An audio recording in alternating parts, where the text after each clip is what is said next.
Ladies and gentlemen, welcome to the Block Party Podcast, episode number 9. It's your boy Crypto Blood and TruthBlitz. Today we got a very special guest, Road to Ruta himself, Bix Weir. Yeah. We're going to be talking with Bix about future of the crypto space, the future of the US dollar. Is crypto going to be the new system when our current dying system finally kicks? You don't want to miss this episode. Yeah, I'm excited. We're out. This the story of Crypto Blood and TruthBlitz. Ask them at Cliff High what the truth is. They was just talking about the blockchain. That's when they heard Janet yelling and the cops came. They said, give me all your Bitcoin and lock aim. Then Jamie Dimon showed up and the shots rained. So they hopped in the Lambo and took off fast. Welcome to the Block Party Podcast.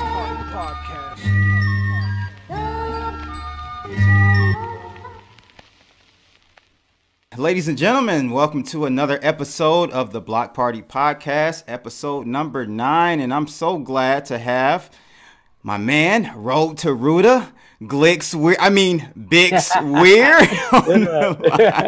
Classic.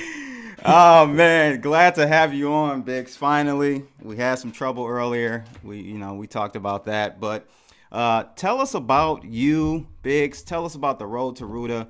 Where does that even originate from? I know it's like some Boston Fed book, or just kind of run that down for us. Sure. Kind of understand. First, thanks for having me on, and I love both you guys' shows, and together you're an unstoppable machine. So keep it up. Thanks, Bix. Thank you. I think my background is in banking. I was in banking for 25 years. Started as a repo man, worked my way up through the ranks. To global finance, to financing equipment around the world. Really interesting stuff, but got me deep into commodities in the late 90s. Had to know everything there was to know about commodities, and that got me into gold and silver, which obviously brings you into the world of money and the world of banking, and what I found out very quickly, in the world of banker manipulation. I joined up with the GATA, the Gold Antitrust Action Committee, back in 1999 or around 2000, trying to work to lift the curtain behind the cabal and all that stuff for the manipulation of gold and silver, and worked that hard for a long time. Dug deep into the archives of the Fed, and not many people know that the Fed keeps archives going back almost to the beginning of the creation of the Fed in 1913. But it didn't take long before I found some documents and information related to gold. And that's what I was searching for. And I found this really bizarre comic book at the Federal Reserve Bank of Boston called Wishes and Rainbows. And most people don't know, but the Fed has put out quite a few comic books over the years.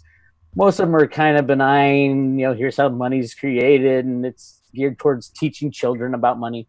But this was an odd comic book. Wishes and Rainbows was about this little girl named Ruta, Roota, who lives in a world of no color. And it's all about the need for scarcity in a monetary system. And it talks about going back to a gold standard. When you really dig deep and you read there's a teacher's guide that goes along with it. That teacher's guide talks all about unbacked fiat money and how we need gold in a system. And this is all coming from the Fed. Wow. So it was kind of crazy when I saw it. And then once I started diving into it, I was like, oh my God, this comic was released originally in 1981 when they were having the Gold Commission reports for Reagan. They were thinking about going off or going back onto a gold standard when inflation was out of control. So I'm like, okay, they're releasing this new comic in 2007 on January 1st. I was at the website that day, believe it or not. And they released it with a huge red exclamation point after it. I'm like, what are they trying to do? What are they trying to say? What was I doing there is the bigger question on January 1st, 2007. But that led me to deeper and deeper research that there is a group of what I call good guys trying to end this crazy unbacked fiat system and return us to some semblance of a sound monetary system.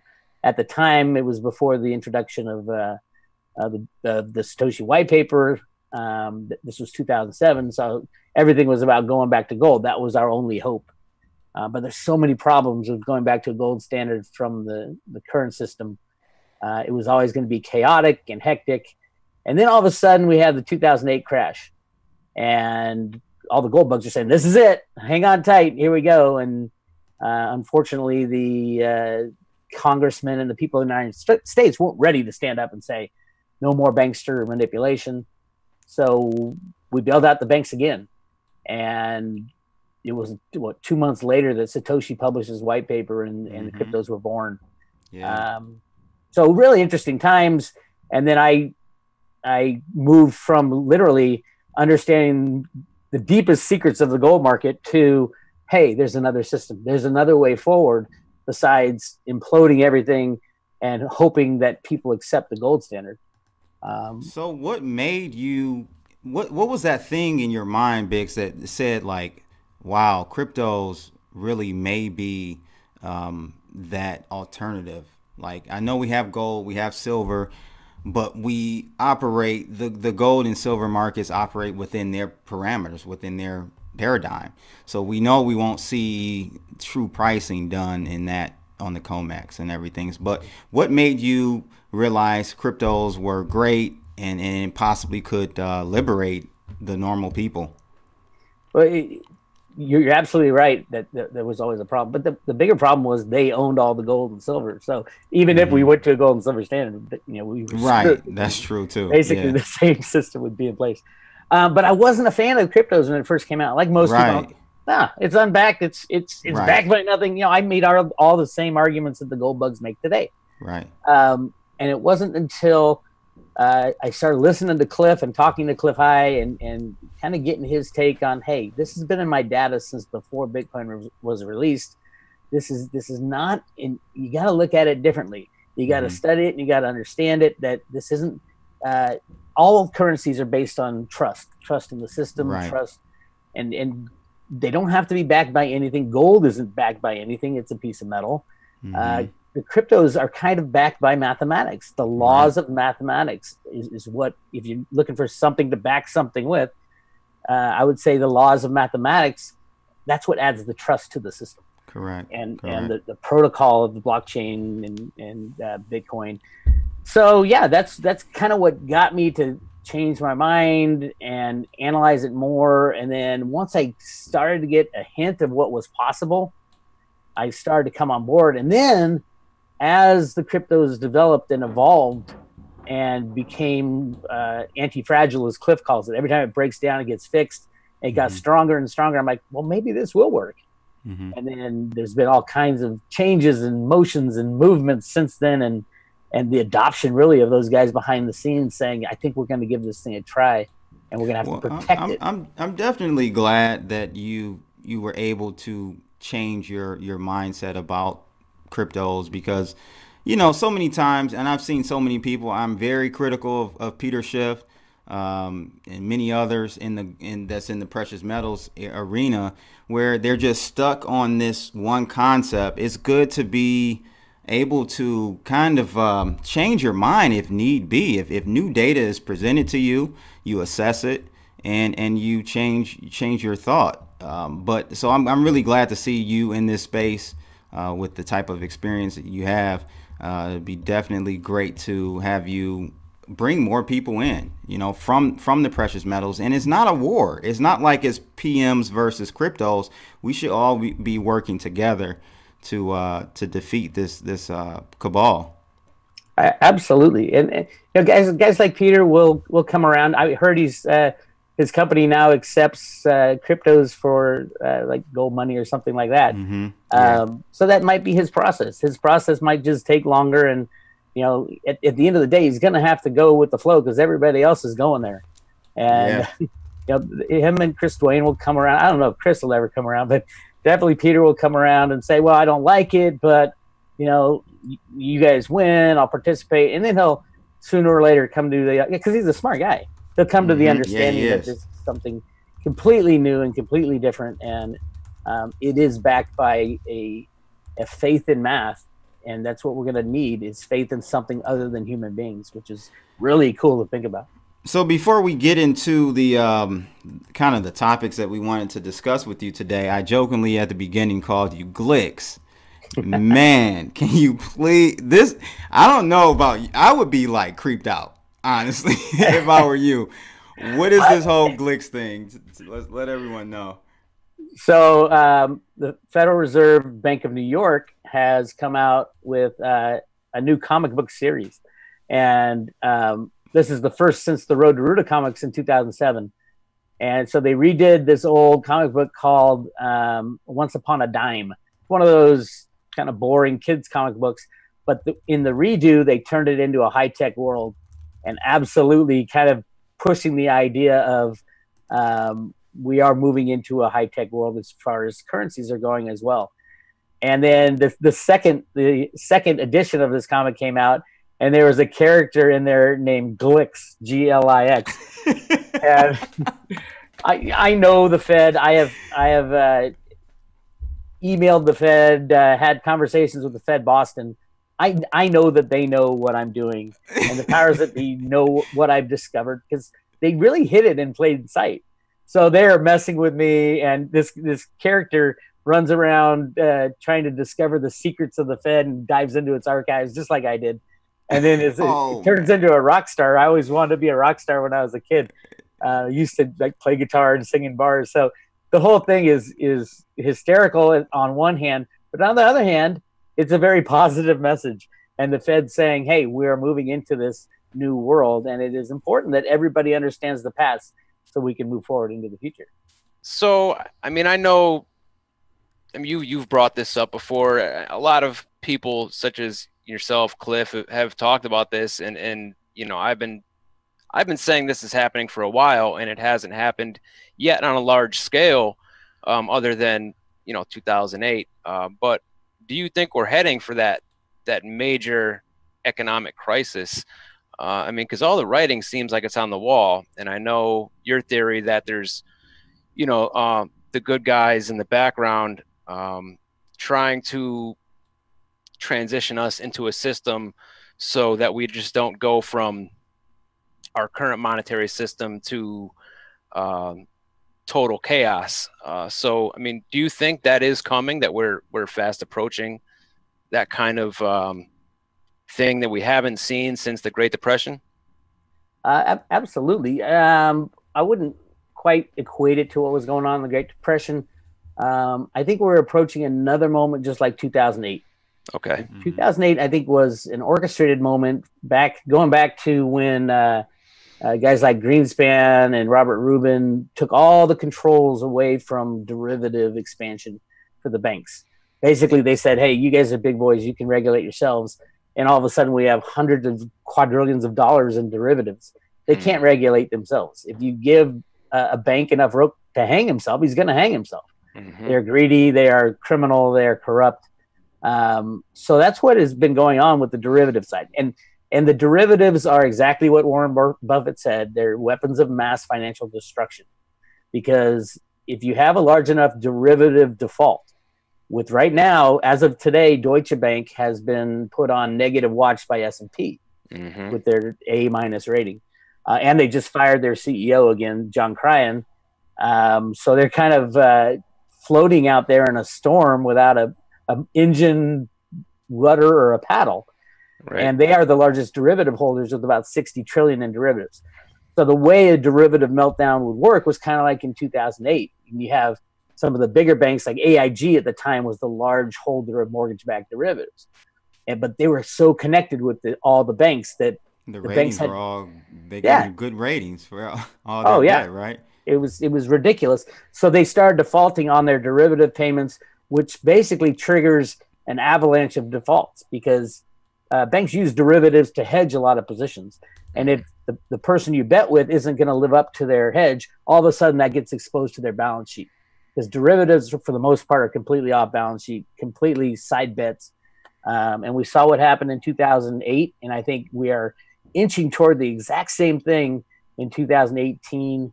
And it will come down to going to Congress again and saying, hey, not only do we don't need 700 billion this time, we need 20 trillion to bail out the banks.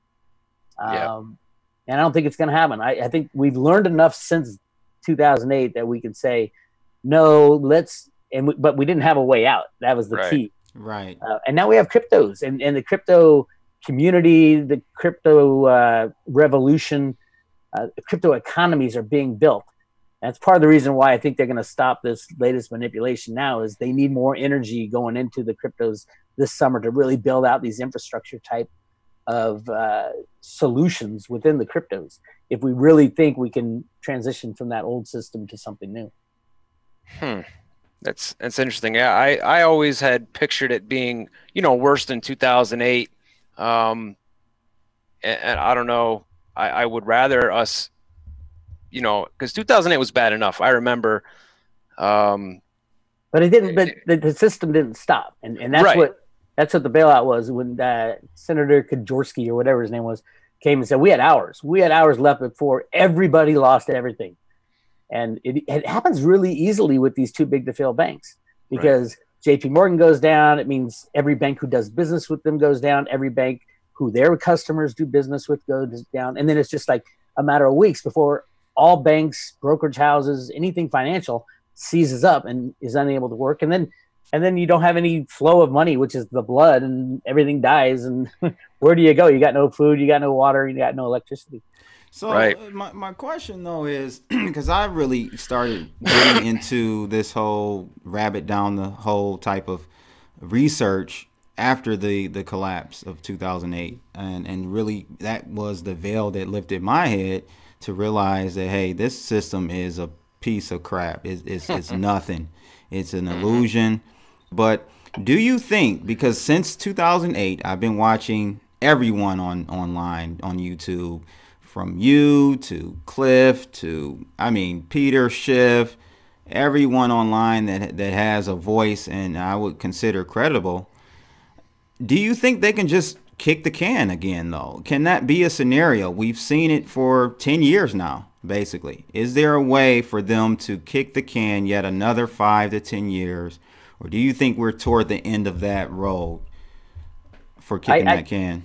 I don't think they want to kick the can. Well, it all depends on who you think they are. To me, It's a fight between the good guys and the bad guys. Right, that's right.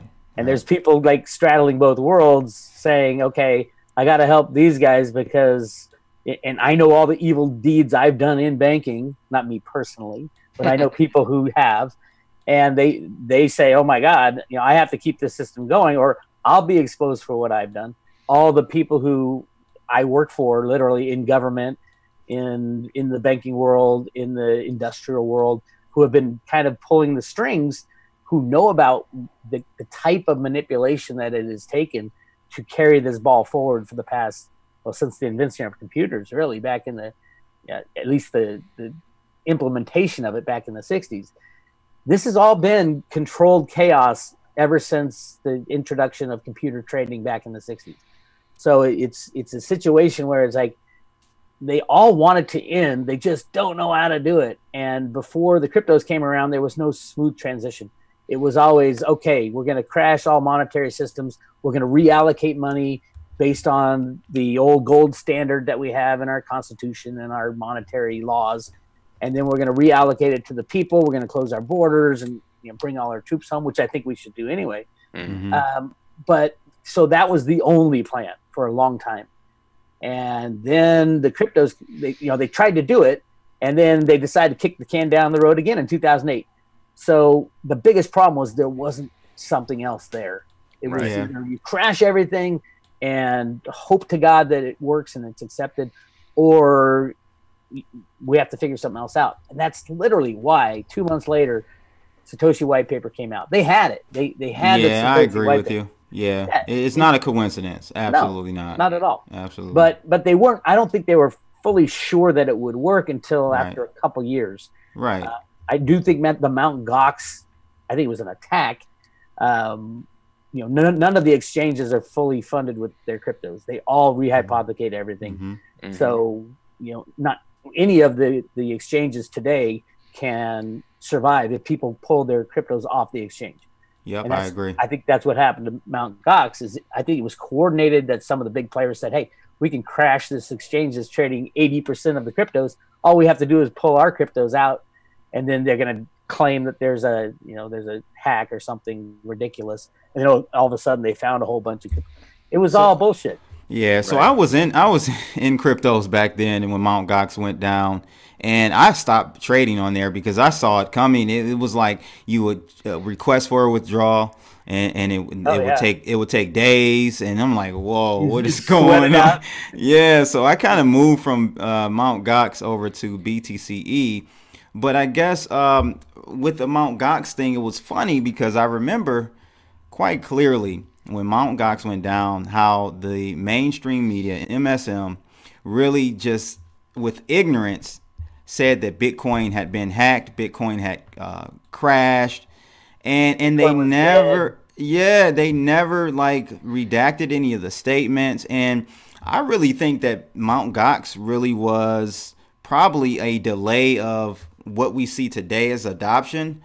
Probably delayed adoption by probably 2 years or so, in my opinion, because it scared a lot of people. They really thought that Bitcoin had been hacked. Absolutely, and I think it was both the planned slowdown because the infrastructure wasn't in place yet. Right. We're a lot more in place now, but we're still not there. We really need that retail aspect that I thought we'd get really close to with the light pay thing. And I know. But it's kind of like everything that is really close is just getting a little more delayed and a little more delayed. But it's not the 2 or 3 year delay that Mt. Gox was. This is more, hey, let's delay for a couple of months type of thing. Let's put this off for a little bit of time, and slowly implement it. But that slow implementation has been part of the problem for over 100 years. And over 100 years, the same game has been going on, letting the bankers run our monetary system because we're afraid of the consequences. I've done a lot of work into, the original consequences of what they were afraid of. But the reality is that if the longer you wait, the more chance they're going to have to take over the system again completely. And then we got to start from scratch. So I do think we've bottomed out on the cryptos now on the latest slowdown. Obviously, it was a big manipulation, and I've mapped that out pretty good. But I think we're hitting that point where, like, hey, we got to get some more lifeblood into this because we really want to be up and running by the time the banks collapse. And I think that time is coming really soon, especially if Deutsche Bank starts going sideways. They said, give me all your Bitcoin and lock aim. Then Jamie Dimon showed up and the shots rained. So we hopped in a Lambo and took off fast. Welcome to the Block Party Podcast.